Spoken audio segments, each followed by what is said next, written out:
The story of the Philippine Simba armored personnel carrier is one of those overlooked chapters in modern defense history that says more about ambition, industrial limitations, and strategic context than it does about technical specifications.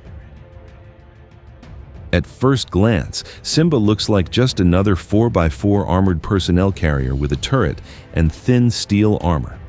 But when you trace its origins, production, and eventual fate, you realize that Simba was not only a military vehicle, but also a symbol of the Philippines' first and perhaps last serious attempt to develop its own indigenous defense industry. In the late 1980s and early 1990s, the Philippines was in a vulnerable position. The Cold War had ended.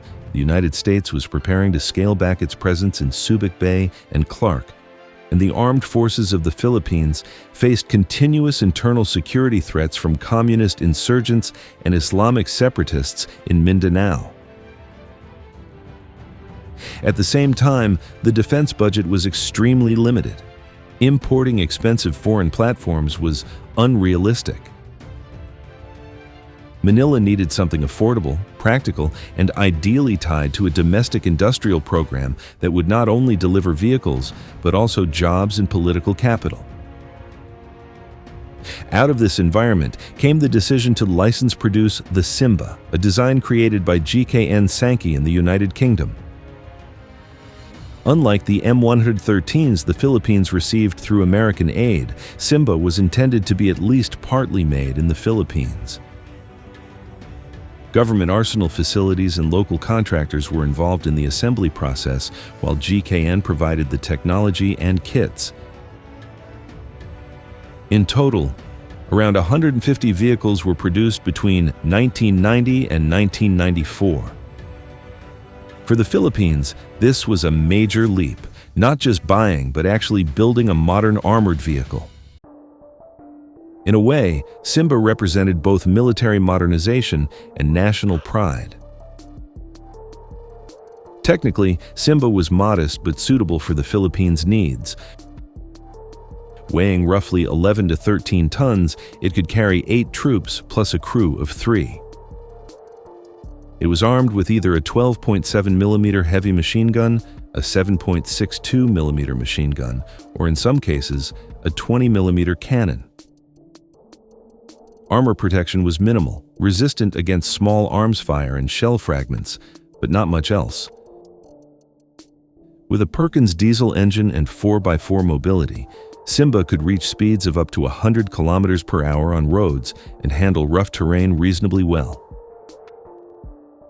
There were several variants: troop carriers, command vehicles, ambulances, and mortar carriers. For the kind of low-intensity warfare the AFP was fighting, Simba was adequate. On the battlefield, Simba proved useful during the campaigns in Mindanao. Against lightly armed insurgents, it provided mobility, protection, and fire support. Troops appreciated its ability to transport them quickly across contested zones, while its mounted weapons gave them an advantage in ambush situations. In urban clashes in Marawi and Cotabato, Simba's presence provided both a tactical and psychological boost. Yet the limitations were obvious. The armor was vulnerable to rocket-propelled grenades and improvised explosive devices, which insurgents increasingly used. Simba was never designed for high-intensity warfare against a modern adversary. It was, by design, a counter-insurgency platform for a country with limited resources. If you find this kind of analysis valuable, consider supporting the channel with a like or subscription. It helps us continue exploring these overlooked but important defense stories. Despite its tactical usefulness, the industrial dream attached to Simba quickly faded. The Philippine defense industry was too small and underfunded to sustain a production line. Once the initial batch was completed, no follow-on orders materialized.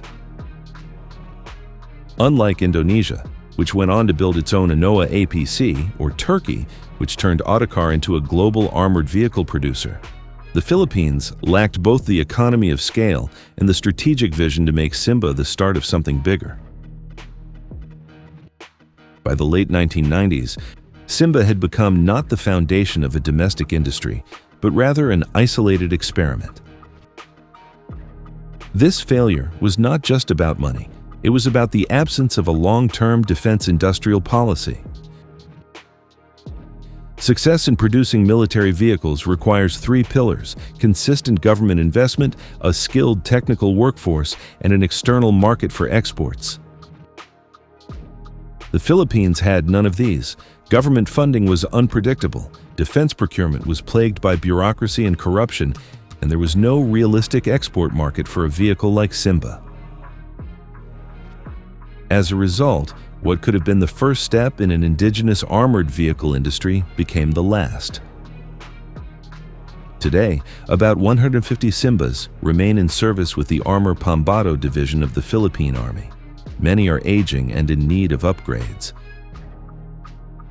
Some have been retrofitted with remote-controlled weapon stations, others used as ambulances or mortar carriers. They continue to see action in counter-insurgency operations, but their frontline relevance is declining. The Horizon 2 and Horizon 3 modernization programs envision new platforms like the Brazilian Iveco Guarani and the Israeli Sabra light tank, which will eventually eclipse the Simba. In other words, Simba is slowly being pushed aside, not retired entirely, but relegated to secondary roles. From a Perun-style perspective, Simba embodies both opportunity and limitation. The opportunity was symbolic, a chance for the Philippines to prove it could build armored vehicles locally, create jobs, and reduce reliance on imports. For a short time, it succeeded. But the limitation was structural. The Philippines lacked the industrial depth to sustain production and innovation. Without scale, investment, or export potential, the Simba line was doomed to be a one-off project. There is a strategic lesson here. Indigenous defense production is not simply about having a factory or license agreement. It requires an entire ecosystem: steady funding, policy consistency, technical capacity, and a market to justify costs. Countries like Turkey and South Korea built this ecosystem over decades. The Philippines, with a far weaker economy and fragmented political system, could not. Simba thus became both the first and last of its kind, a symbol of what could have been, but never was. For those who study defense economics, Simba is fascinating precisely because it highlights the gap between aspiration and reality. In the 1990s, the Philippines aspired to self-reliance, but by the 2020s it remains heavily dependent on foreign aid and imports. In practice, Simba was not the foundation of an industry, but a historical curiosity, a reminder that even ambitious projects can wither if the ecosystem is not there. As the Philippine Army looks to the future, the lesson of Simba should not be forgotten. Modernization under Horizon 3 will deliver new platforms, but the question remains whether the country should again attempt to nurture indigenous production or simply accept reliance on partners like the United States, Israel, South Korea, and Brazil. In some ways, Simba asks the uncomfortable question: is it better to dream and fail, or never try at all? If you enjoyed this analysis and want to see more deep dives into the overlooked corners of military history and defense economics, please support the channel by subscribing, sharing this video, and adding your thoughts in the comments. Your engagement makes it possible for us to continue producing this kind of content.